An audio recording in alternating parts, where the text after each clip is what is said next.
Estamos aquí reunidos en este panel que es parte de la Expo Agrarias edición 2020, ya una tradición en la Facultad de Ciencias Agrarias de la Universidad de Belgrano.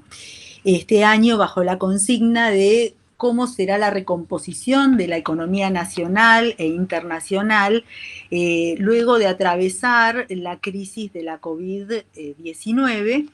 Y así que en primer lugar quiero agradecerle a las autoridades de la Universidad de Belgrano y en particular al decano de la Facultad de Ciencias Agrarias, ingeniero Leonardo Galaburri, por invitarme a moderar este panel tan prestigioso. Para mí es sumamente enriquecedor. Estoy con el doctor Jorge Castro y el doctor Gilberto Alegre. Así que, en segundo lugar, mi agradecimiento a ustedes por su participación, por sumarse a este espacio de reflexión y de análisis. Bueno, entonces, nosotros planteando la situación de Argentina, un país que entra a la crisis de la COVID con una situación de estanflación. Ya desde 2018 viene atravesando una caída de la actividad económica pronunciada, pero si miramos un poquito más atrás, vemos desde el 2012, en realidad, ese comportamiento serrucho de años pares, años impares, donde en los años impares, que son años electorales, en realidad el nivel de actividad es más vigoroso, un poquito, digamos, estimulados desde la política económica, con fines electorales, y los años pares, años destinados a, no electorales, ¿no es cierto?, destinados a tratar de reajustar, reequilibrar las variables macroeconómicas principales, y entonces vemos una década donde estuvo ausente la expansión, el crecimiento económico vigoroso. Por lo tanto, haciendo un poquito la analogía con la COVID, no es lo mismo ser contagiado cuando el enfermo no tenía enfermedades previas, ¿no es cierto?, era sano, que ser contagiado en una situación más vulnerable, con problemas previos, estructurales, como vemos en el caso de Argentina, ¿no es cierto?, de esta situación prolongada en el tiempo de baja generación de empleo, crecimiento e inflación. Entonces la pregunta disparadora del análisis es, bueno, si cambian las reglas de juego para Argentina en vistas de la salida de la crisis de la COVID-19, pero también pensando en una crisis ya más prolongada en el tiempo, donde si podemos pensar que Argentina tiene ahora una situación de oportunidad para encarar finalmente reformas estructurales que le permitan acceder a un sendero de expansión y crecimiento sostenido en el tiempo para salir de esta situación de vulnerabilidad permanente, como que Argentina está siempre al borde de una crisis, situación que de alguna manera uno ve que en la región ha sido superada. Uno ve países cercanos, ¿no es cierto?, que ya dejaron de estar en esta vulnerabilidad permanente. Entonces, esta es nuestra propuesta para este análisis, esta reflexión. Lo presento primero, en primer lugar, al doctor Jorge Castro, que es abogado, analista internacional, ejerció la función pública como secretario de Planeamiento Estratégico de la Presidencia de la Nación en los años 1998 y 99. Es presidente del Instituto de Planeamiento Estratégico, IPE. Desde hace años mantiene una intensa actividad periodística como comentarista y editorialista. Es columnista del diario Clarín y lo fue en Perfil, La Nación, Tiempo Argentino, y fue director adjunto del diario El Cronista Comercial. Lo escuchamos, doctor. Bueno, ante todo, muchas gracias por la invitación para participar de este importante seminario. Hay una recuperación generalizada de la economía mundial en la segunda parte de este año 2020. encabezada por los Estados Unidos y la República Popular China, y a la que también se han sumado los principales países europeos, en primer lugar Alemania. Pero también esto ocurre en Europa con Italia y con España. El dato que conviene tomar en cuenta son las características que ha tenido en términos del proceso de acumulación capitalista la pandemia del coronavirus. Ha sido un shock absolutamente externo al proceso de acumulación que ha dejado indemnes todos sus indicadores principales, que en todos los casos, sobre todo en especial en lo que se refiere a los Estados Unidos y a la República Popular China, los encontraba en una fase de expansión extraordinaria, con una transformación estructural que desde el punto de vista tecnológico y científico tenía pocos antecedentes en la historia de estos respectivos países.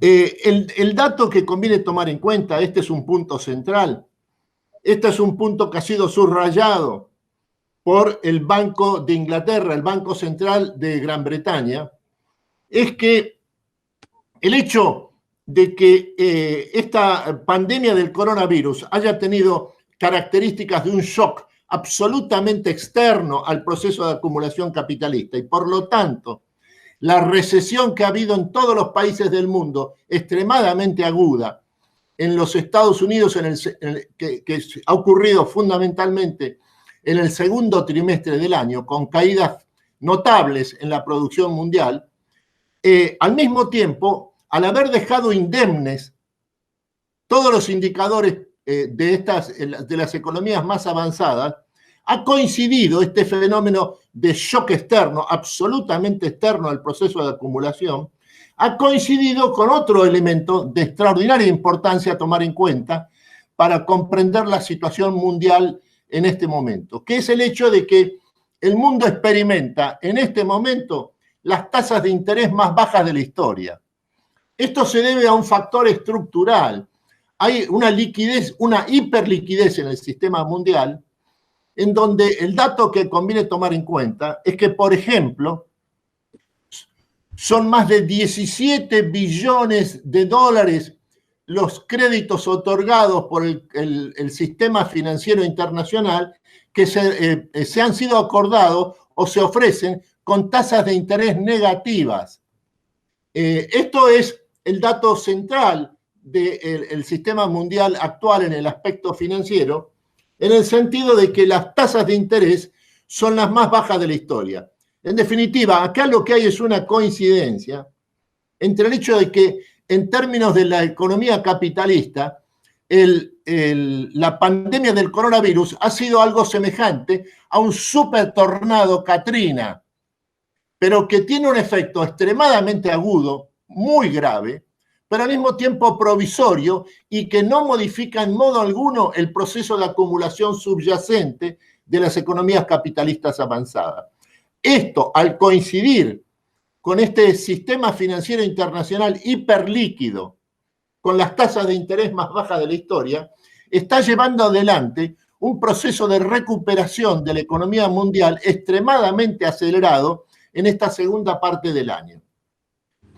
A esto hay que agregar que las dos mayores economías del mundo, los Estados Unidos y la República Popular China, se encuentran ya en un proceso de recuperación generalizada. Esto significa lo siguiente, por ejemplo, en el caso de Estados Unidos, la profunda recesión de 2 meses que tuvo lugar en el segundo trimestre de este año provocó la pérdida de entre marzo y abril, provocó la pérdida de 22 millones de puestos de trabajo en los Estados Unidos.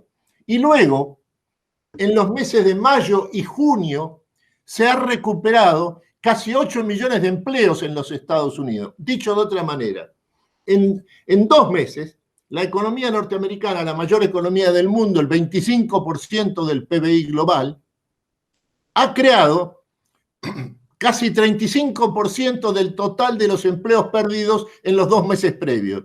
Y se apresta ahora, en esta segunda parte del año, a adquirir un nivel de desocupación que a finales de año, en diciembre de este año, estaría en el orden del 8-9% de la población económicamente ocupada, para luego adquirir en el primer trimestre de 2021 los niveles que tuvo hasta febrero de este año, cuando la economía norteamericana a nivel de desempleo era de 3,5%, el más bajo de los últimos 60 años. En el caso de China, que fue el origen de la pandemia del coronavirus, el golpe extraordinario provocado por la pandemia, combinado con el cierre forzoso de su economía que obligó el estallido de la pandemia en la República Popular, provocó una caída del Producto Bruto de la República Popular de 6,8% anual en el primer trimestre de este año. Y luego comenzó prácticamente de inmediato, a contar del mes de abril de este año, un proceso de recuperación acelerado que ha llevado que en el segundo trimestre de este año el crecimiento de la economía china haya sido 3,9% anual. Dicho de otra manera, entre el primer trimestre y el segundo trimestre de este año, la recuperación de la economía china ha sido de casi 10 puntos. En este sentido es que la totalidad del sistema productivo de la República Popular se encuentra ya prácticamente abierto y en operaciones, después de que logró controlar la pandemia del coronavirus con epicentro en la provincia de Hubei, ciudad de Wuhan, donde estalló la pandemia del coronavirus a partir del 27 de diciembre de 2019, en solo 7 semanas, la República Popular logró controlar la pandemia del coronavirus precisamente en el epicentro de esta pandemia, que fue la ciudad de Wuhan, capital de la provincia de Hubei. Lo que hay que señalar es que, en este sentido, es que la economía china es la segunda economía del mundo después de la norteamericana. Es el 15% del PBI global. Estados Unidos el 25% del PBI global, China el 15% del PBI global. Y estas dos mayores economías del mundo están en un proceso de recuperación acelerada en esta segunda parte del año. Por último, lo que conviene ubicar es la situación argentina en este contexto mundial en expansión.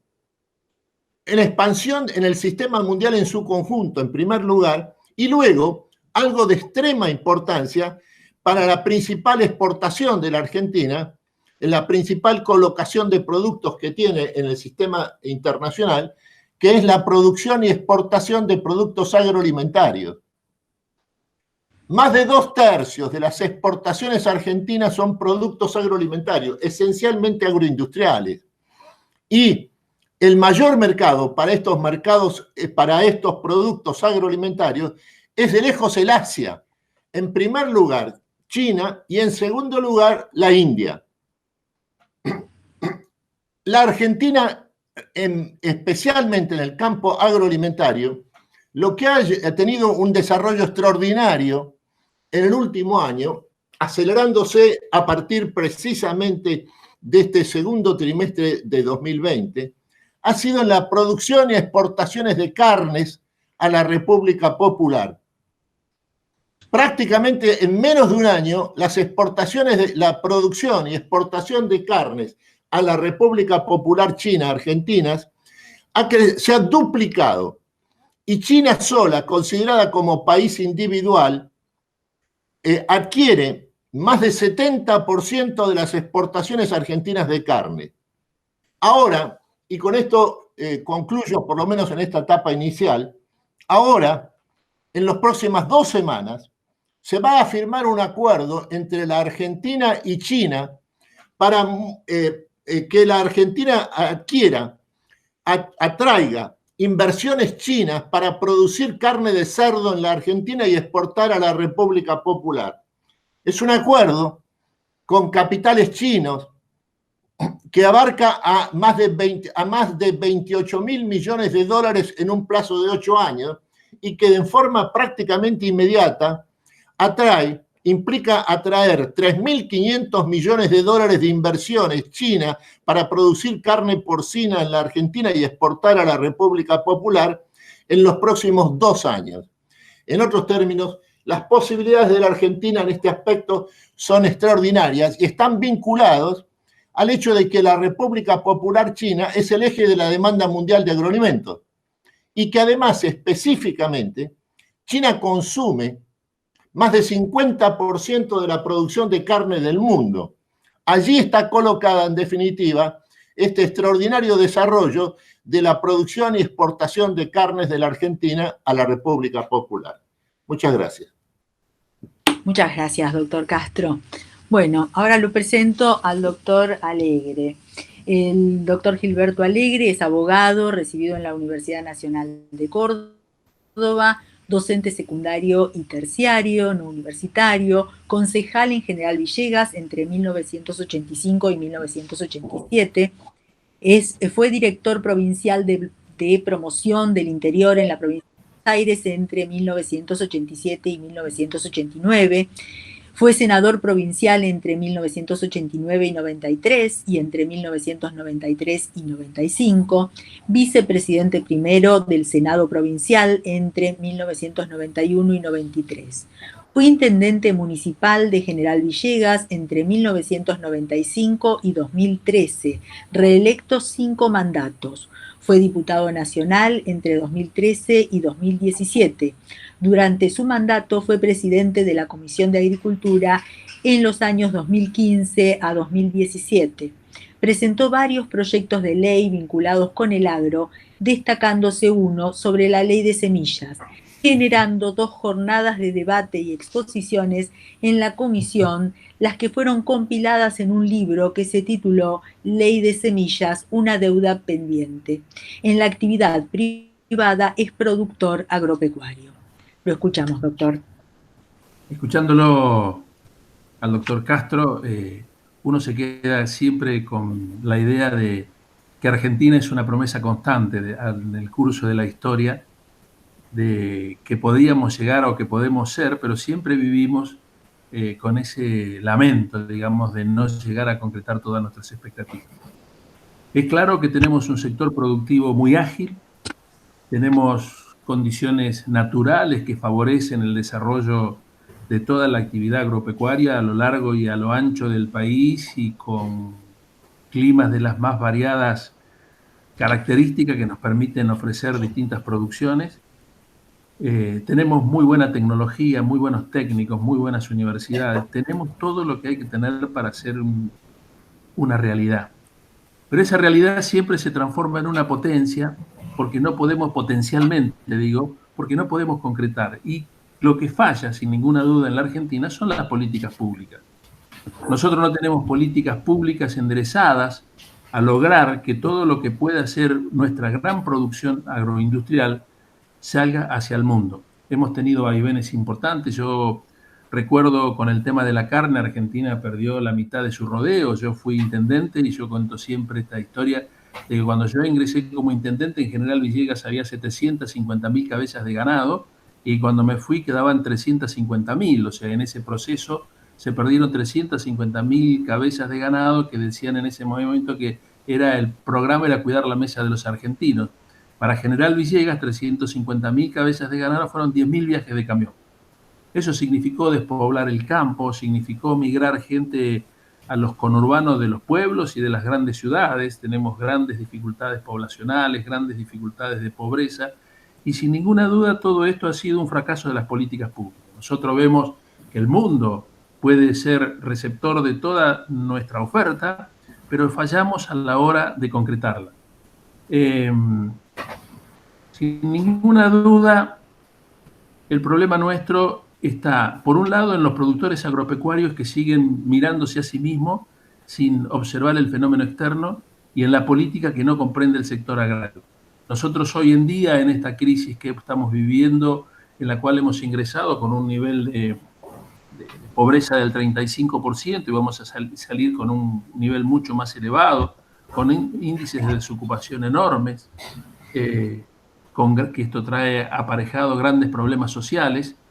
Nos quedan por ver cuáles son nuestras ventajas, y nuestras ventajas sin ninguna duda son la tecnología y el campo, que son los que mayores ingresos producen, sin contar también obviamente la pesca, y son los que mayores ingresos producen. Nosotros tenemos que alinear toda nuestra producción en esa dirección. Afortunadamente vemos que hoy hay una actitud distinta en los sectores productivos que han logrado unirse en el Consejo Agroindustrial Argentino, en el cual se junta el campo y la producción, tratando de acercar al gobierno un programa que permita favorecer las exportaciones de nuestras producciones. El gobierno lo ha recibido y me parece que no hay otro camino que no sea el diálogo, el consenso y políticas de Estado. Orientar la Cancillería hacia esa dirección. Nosotros lo que tenemos que producir es lo que el mundo demanda, no lo que nosotros queremos producir. Y a veces ahí tenemos algunos cortocircuitos relacionados con nuestras dificultades propias de nuestra idiosincrasia. Yo creo que hay que trabajar fuertemente, sobre todo los sectores de conducción del agro, para lograr que todos los legisladores, los diputados nacionales, se compenetren de la necesidad de tener una política activa en materia de producción agropecuaria. Nosotros tenemos un poder ejecutivo muy fuerte, pero un poder legislativo muy débil, en lo cual los legisladores se representan a sí mismos y parece que no representarán a los sectores que corresponden, como son en este caso el agro. A mí me parece, los otros días en una charla lo escuchaba a Jorge Cheme, que es un director que fue un dirigente, digamos, de Coninagro, y él decía que cuando fueron como los diputados de agrodiputados, eran 18, 19, llegaron a la Cámara y no sabían qué era lo que había que hacer. No tenían experiencia en las negociaciones, y no fue una buena experiencia. A mí me parece que hoy en día la Argentina necesita urgentemente aprovechar ese potencial que tiene el campo y trasladarlo hacia el Congreso para que sean los legisladores los que se hagan a cargo de esa necesidad que tenemos como argentinos de orientar toda nuestra producción hacia las exportaciones. O sea, yo recuerdo de chico en el campo siempre se decía que si uno producía carne y producía trigo, lo único que producía era problema porque nunca iba a poder recibir el dinero que valía, sino porque las políticas de Estado llevaban a que controlaban el precio de la carne y el pan para que hubiera carne y pan barato para la gente. Y esa es una contradicción que hay que superarla, porque Argentina tiene posibilidades enormes de aumentar nuestra producción de trigo y nuestra producción de carne como para que sobra para el consumo y para la exportación. O sea, no puede ser que hayamos perdido mercados tan relevantes, que no hayamos podido completar las cuotas Hilton. El mundo demanda nuestros productos y además el problema que también estamos teniendo es que hoy hay muchos países que están compitiendo en esa franja de producción primaria, digamos, porque muchos países, caso de la India, no consume el bife argentino gourmet, consume carne. Nosotros éramos fantásticos en el mundo cuando se ponían la servilleta para degustar un bife argentino y hoy en día lo que nosotros tenemos que trabajar en ese mercado gourmet, pero también producir carne para vender en cantidades a otros sectores, o sea, de la demanda mundial. Y hoy en día África está produciendo también carnes, Brasil está produciendo carnes y hoy en día producen cantidades y nosotros tenemos que entrar a pelear en ese mercado y para eso, sin ninguna duda, necesitamos una alianza estratégica entre el gobierno y los productores. Si nosotros no logramos que haya una sinergia entre todas nuestras actividades productivas, difícilmente vamos a salir de esta situación en la cual siempre pareciera que en la Argentina la solución es la confrontación permanente. Nosotros tenemos que encontrar un camino común para transitar y dar salida a toda nuestra producción. Seguramente en Argentina somos, primeros productores mundiales de limón, tenemos vinos excelentes,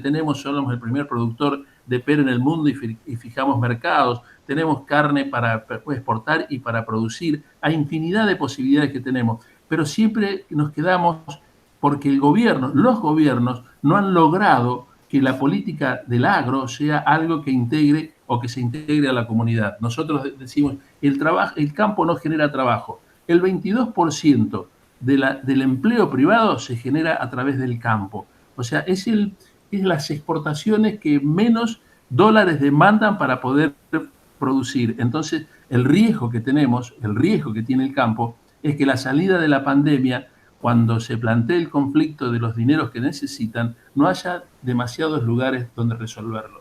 Hay dinero disponible en el mundo, pero nosotros no somos capaces de resolver nuestra deuda en default, con lo cual nuestra deuda, que está en semi-default, digamos. No somos capaces de resolver ese tema, entonces no vamos a poder acceder a esos mercados. Y si necesitamos dinero y no comprendemos y seguimos aumentando el gasto público, seguramente el campo tendrá que ser otra vez un convidado de piedra para aportar sin recibir los beneficios que el mundo puede estar deparando. Por mí está bien. Gracias. Muchas gracias, doctor.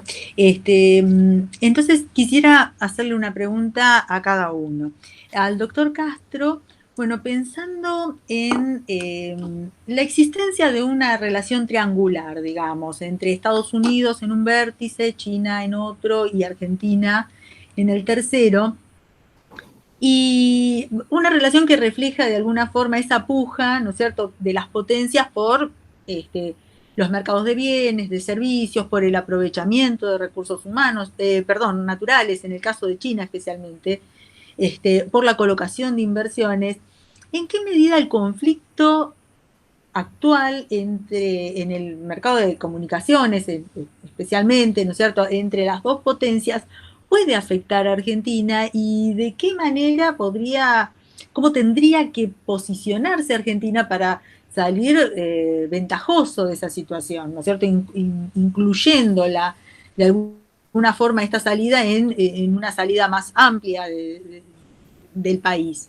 Y para el doctor Alegre, mi pregunta es como productor agropecuario, en este caso, si estas señales, de alguna forma, del presidente Fernández tomando en el discurso la expresión acuñada por el ingeniero Fernando Vilela de vaca viva, ¿no es cierto?, o, por ejemplo, la conformación del Consejo Agroindustrial Argentino, el trabajo que están empezando a hacer con diputados para trabajando en ese proyecto de ley, ¿no es cierto?, para la Argentina del 2020 al 2030, de generar puestos de trabajo, generar divisas a través de las exportaciones del sector agroindustrial. El sector lo considera una oportunidad de finalmente cambiar la estructura productiva argentina, poniendo a la agroindustria a la cabeza de ese cambio, para finalmente resolver problemas estructurales y no coyunturales que muestran nuestra historia económica. Así que, bueno, estas son un poquito mis preguntas. ¿Lo escuchamos, doctor Castro? Ante todo, creo que conviene centrar la atención en tratar de comprender cuál es la naturaleza del conflicto entre Estados Unidos y la República Popular. Las dos superpotencias de la época están disputando la primacía en el dominio de las tecnologías de avanzada de la nueva revolución industrial, que son tres. En primer lugar, la inteligencia artificial. En segundo lugar, la Internet de las cosas. Y en tercer lugar, la robotización.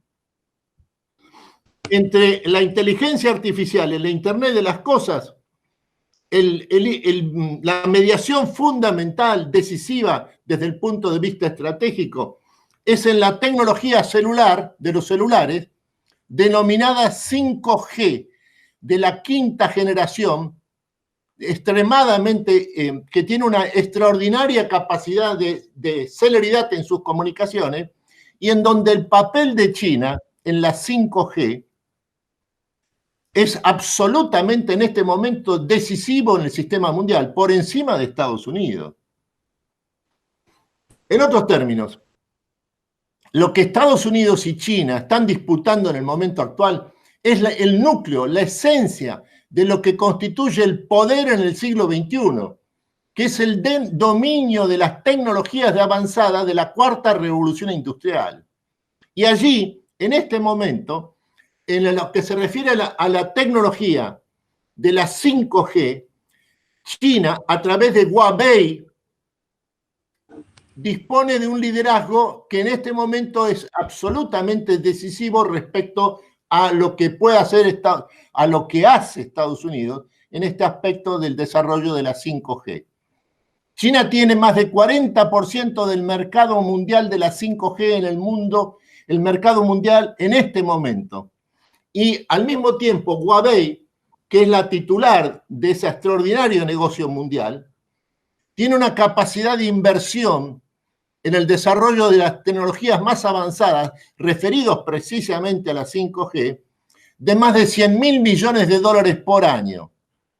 Esto, en este punto crucial, es donde está centrada hoy la puja por la primacía mundial entre las dos superpotencias de la época, que a su vez son las dos más avanzadas en términos tecnológicos y científicos del siglo XXI, que son Estados Unidos y la República Popular China.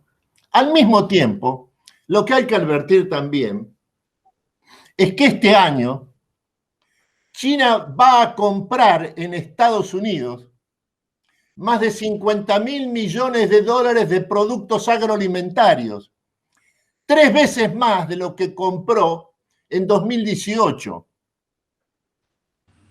Dicho de otra manera, el conflicto entre Estados Unidos y China está exclusivamente centrado en las tecnologías de avanzada de la nueva revolución industrial.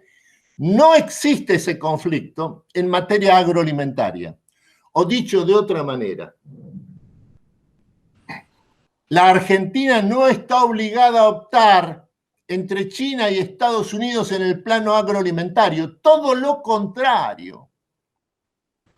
Por eso es que esta decisión tomada por el gobierno argentino de suscribir un acuerdo con los principales productores de cerdo en China para que inviertan en la Argentina y produzcan desde acá, de la Argentina, carne de cerdo para exportar a la República Popular, con una inversión de más de 28.000 millones de dólares en un plazo de 8 años, que son 3.500 millones de dólares en los próximos 2 años, es de una importancia crucial e indica hasta qué punto, en este aspecto central de la relación con el comercio internacional de agroalimentos, no hay necesidad de optar en modo alguno entre Estados Unidos y China, porque a su vez esto ocurre en el momento en que Estados Unidos adquiere, en esta etapa de recuperación de la economía mundial, nuevamente el papel de la principal potencia mundial.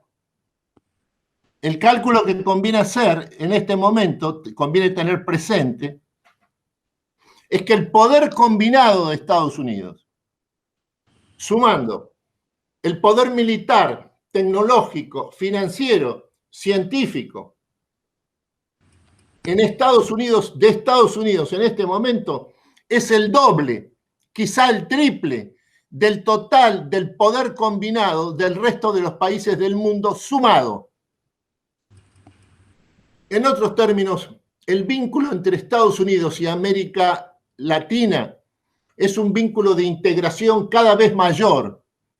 Esto se manifiesta en otros términos, como ha quedado en forma extremadamente clara, por el hecho de que el presidente Andrés López Obrador de México, que es la segunda economía de América Latina, ha llegado a un acuerdo estratégico integral con el gobierno del presidente Donald Trump, y que esto significa que Andrés López Obrador, el presidente mexicano, se ha transformado en el principal aliado estratégico de Donald Trump en México.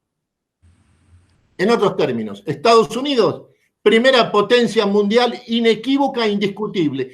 La primera que no discute la condición de primera potencia mundial de parte de Estados Unidos es la República Popular China, que reconoce explícitamente la primacía estratégica norteamericana. Y en este sentido hay que sumarle a este dato central el hecho de que el mercado chino de carnes se abre para la Argentina específicamente en lo que se refiere a la carne de cerdo, que es el tipo de carne que esencialmente consume la población china. La población china de 1.440 millones de habitantes consume 56 kilogramos de carne por año per cápita. De esos 56 kilogramos anuales per cápita que consume la población china, más de 3/4 partes son carne de cerdo. Por eso es que China necesita aumentar la oferta de carne de cerdo en su mercado interno, porque crece exponencialmente la demanda. De ahí el acuerdo con la Argentina. Dicho de otra manera, lo que primero hay que tomar en cuenta, y esto es lo que hay que exigirle ante todos los gobernantes, es que utilicen no las categorías del optimismo o del pesimismo, que son extremadamente mediocres para comprender las tendencias mundiales, y centre su atención en el examen y en el conocimiento de las oportunidades. Muchas gracias, doctor. Bueno, es un mensaje esperanzador, ¿no es cierto? Esperanzador, pero no optimista. No, esperanzador. Esperanzador, Descreo del optimismo.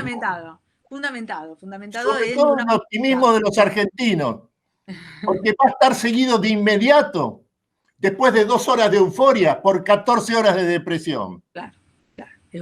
Es volátil. Es volátil. Es alto, pero volátil. Desaparece en un instante. Claro. Bueno, vamos a escuchar a ver al doctor Alegre, a ver qué piensa de esas posibilidades, del aprovechamiento de esas oportunidades.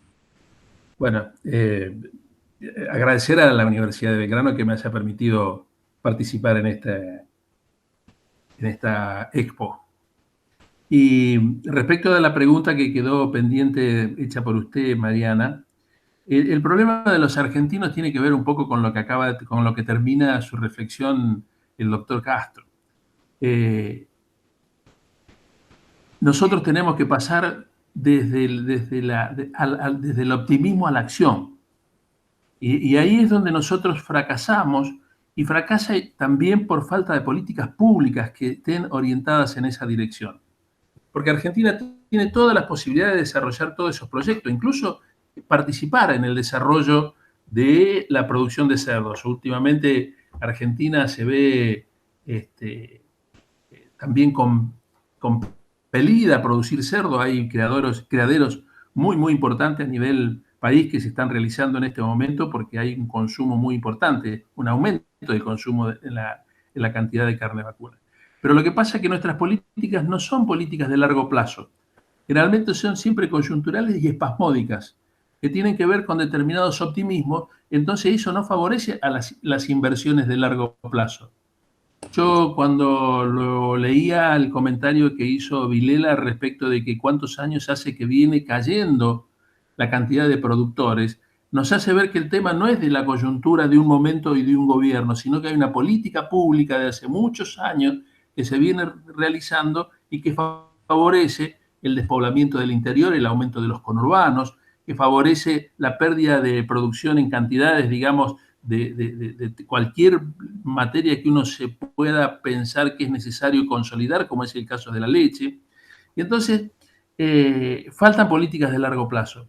Yo cuando escucho el acuñamiento del término vaca viva, también es un término que acumuló Vilela, relacionado como contraposición con vaca muerta, porque vaca viva significa darle una entidad enorme a la producción agroganadera y hace poner todo el énfasis en producir carne, que tiene que ver con la tecnología, la biotecnología, o sea, porque a partir de la producción de alimentos se crean también medicinas, o sea, hay un montón de posibilidades que se dan con el proyecto de la vaca viva, que es lo que dice, y que lo utilizó el presidente. También el presidente tiene diálogos y se está conversando ahora con el Consejo Agroindustrial Argentino, que me parece saludable, pero lo que pasa es que uno debe ver medidas concretas que nos hagan pensar que esos gestos exceden el título de una charla. Porque también hemos visto últimamente en este gobierno que tiene actitudes de ida y vuelta muy, muy rápidas, que producen cambios que a veces no se entienden. Pasamos de un momento a querer expropiar a Vicentín, una empresa de referencia en el mundo del comercio de granos, a pasar ayer a eliminar, a derogar el decreto. Entonces, ¿cómo se analizan esa toma de decisiones que uno no pueda pensar fue una decisión espasmódica? ¿Cuál es la política de largo plazo que tiene el campo, el gobierno respecto del agro, más allá de los discursos o de las expresiones de deseo? ¿Dónde están los proyectos de ley que pueden favorecer este tipo de cuestiones? O sea, el riesgo, para mí, el riesgo que se presenta son las elecciones de medio término del año que viene. En la elección de medio término del año que viene, digamos, los sectores que generan o que tienen una opinión distinta a la del oficialismo deberían fortalecerse para poder ejercer presión en el Congreso. O sea, si el gobierno, si el Poder Ejecutivo se fortalece en el Congreso, Argentina puede tener dificultades en todas las áreas del pensamiento, de la producción que nosotros podamos imaginarnos. O sea, no hablo ya del tema de justicia, que no es un tema, sino hablo del tema de la producción. Si nosotros no logramos fortalecer el pensamiento del agro en la Cámara de Diputados, va a ser muy difícil contener el avance de la presión, digamos, sobre impuestos por el campo, que es el único que está en condiciones de producir recursos en el corto plazo. Entonces, a mí me parece que el desafío de nosotros para participar en este crecimiento global del consumo y del desarrollo de la economía, sin ninguna duda debemos fortalecer el pensamiento del agro en las cámaras de representantes para poder fijar una política o poner límites a las políticas que no comprendan que hay una contraposición enorme entre el gasto público y los recursos. Cuando no alcanzan los recursos, el campo seguramente saldrá perjudicado. Gracias.